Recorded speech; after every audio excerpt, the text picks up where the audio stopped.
I went ahead and split it between 2 engines so we can learn what we have real quick. When a structure protection group arrives at a threatened neighborhood, the team leader must devise an initial attack strategy. The first thought is for firefighter safety. You know, are we in a good place? Are we in a bad place? The experienced initial attack will collect the crew, do a quick briefing. You don't just jump out of the truck and run. The leader's first job is to size up the situation. He or she takes the time to analyze the behavior of the fire in order to anticipate what it will do. The crew's resources are figured in, and then a safety plan is developed, along with a structure protection strategy. We have 160 homes threatened by the fire. Of those, about 40 are on the perimeter. The others are across the meadow and open. I am sending these guys around here first, and the foam truck is parking right there for those houses. So we've got resources coming in. We're starting a dozer line to help us perhaps the burn off of this afternoon. But how do we integrate the weather, the fuels, the fire behavior, and our resources into generating a valid plan to save as many homes as we can in the subdevelopment? Too often, a fire in an interface situation can become confusing, even chaotic. Your information is sketchy, crews are requesting orders, and smoke is confusing everything. The temptation can be to react immediately. Often we can get the moth to the flame mentality, and we jump off the engine and we grab a couple Pulaskis and a hose and go after it, and there was never any chance we could catch it. The incident is treated like an emergency, and a just-do-something mentality takes over. It's hard to fight the impulse of first of not jumping out and getting after the fire, but you have to.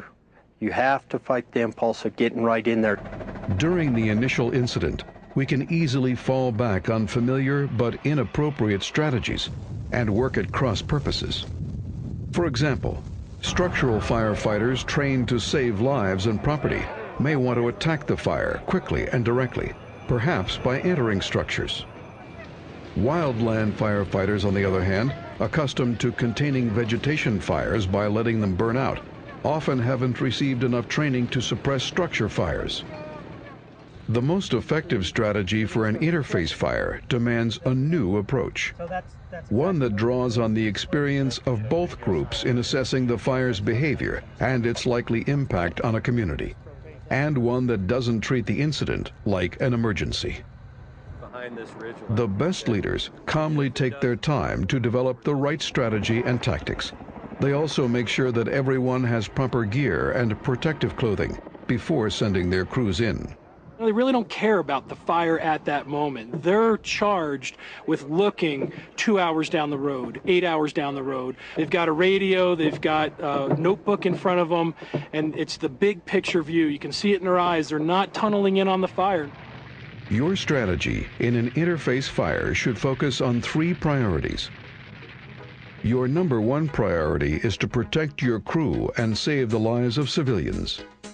Your second priority is to save property and structures based upon whether or not they can be saved. And third, it's your job to conserve your resources so that you can continue to fight the fire until the job is done.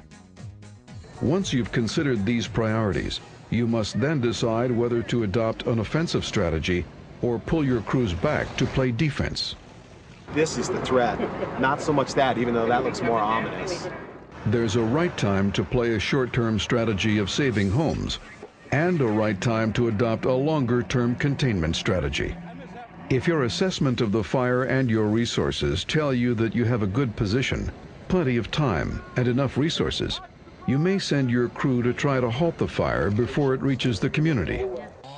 In this case, you may employ a wildland strategy of suppressing the fire through containment. You would attempt to establish fire lines, or even call in air support if necessary. On the other hand, if you conclude that little can be done to contain the fire, then you should adopt a different approach to protect the homes in the community. Usually go straight to the defensive mode of defending the structures, and you don't have the opportunity to actually get in and do suppression on the fire. Sometimes when you take the combustible yard furniture away from the house, it makes a difference. Sometimes when you close all the windows and jerk some of the combustibles out from under the deck, it does make a difference. A defensive position means trying to save homes through mitigation. It doesn't, however, necessarily mean trying to save every home. In fact, you may have to be willing to abandon some homes in order to preserve the neighborhood. We can't expect to save them all, so where can we have the most bang for the buck? And the reality is we're looking at maybe prepping, trying to protect 3 of the 40 homes. What we're going to do is we're going to go in, we're going to evaluate the buildings. I want the first 2 engines to go to the camp. Your success should not be measured by the number of homes you save, but by whether or not you stop the fire from becoming a full-blown disaster. You have to back up a step, take it all in, and you have to triage and make decisions on what's winnable and what's not winnable. By triaging structures ahead of time, you prepare your crew to work more efficiently once the fire does arrive. That way, you'll ultimately save more homes. So how do you triage structures? You usually classify structures into 3 groups based upon how successfully they can be defended. Homes that will likely survive a fire with minimal or no mitigation efforts are classified needs little or no attention. Homes that have a good chance of surviving if they receive mitigation and protection by firefighters are tagged needs protection. And finally, cannot be saved is given to structures for which no amount of mitigation or active firefighting efforts would likely save them. This is a great avenue for fire to get up underneath. It's all wood, combustibles on here, all sorts of areas for fire to just get into these cubbies and just push. And so we would have to write this one off and just say there's just no way to do it. Triaging a home requires making several key calculations about the structure, the fuels available to the fire, and your resources. You need to ask yourself, what is the fuel load like around the home?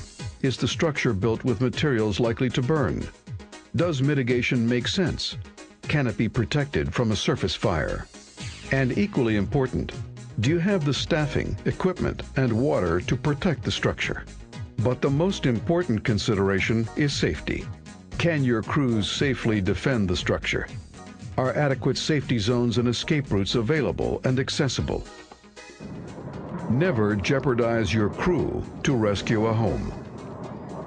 Your attempt to save structures should be based upon if you can save them, not upon their financial value, political considerations, the pleading of residents, or any other external or emotional yardsticks. Make your decision and move on. You're going to have houses that you can't save. You're going to have sometimes rows of houses that you can't save. And you need to make the decision to move on, and you need to rationalize in your mind why you're doing it, and you just have to do it.